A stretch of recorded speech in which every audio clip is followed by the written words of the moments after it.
Orang ini baru kabur dari kejaran tentara tapi malah santai masuk ke gudang orang dan ngajarin cara main pedang siapa sebenarnya Jack Sparrow ini dan apa yang dia sembunyikan.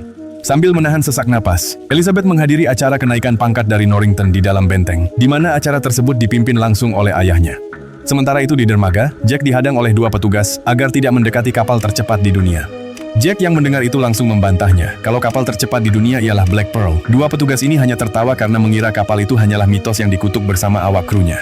Namun saat mereka berdua asyik bercerita, Jack malah menyelinap masuk ke dalam kapal.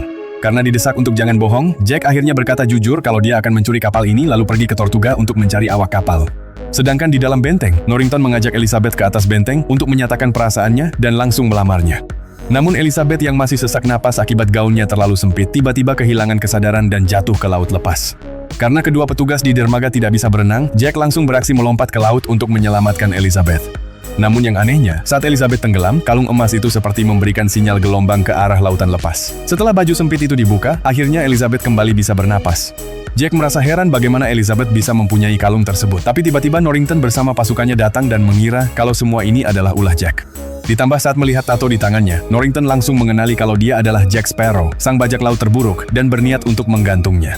Tapi Jack yang cerdik langsung menggunakan Elizabeth sebagai tawanannya sambil berbisik agar dia mau membantunya kabur. Saat kesempatan itu tiba, Jack langsung melepaskan Elizabeth dan melarikan diri dari kepungan tentara.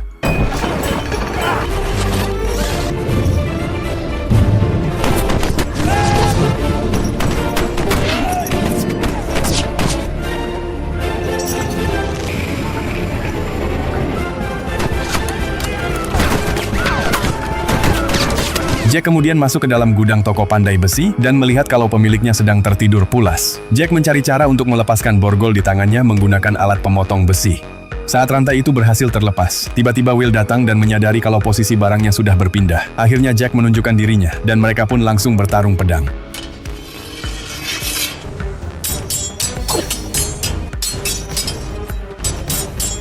Entah apa yang ada di pikirannya, Jack malah mengajari Will cara memainkan pedang dengan benar. Dirasa kalau kemampuan Will sudah cukup bagus, Jack pun berniat untuk menyudahi pertarungan dan ingin pergi dari sana.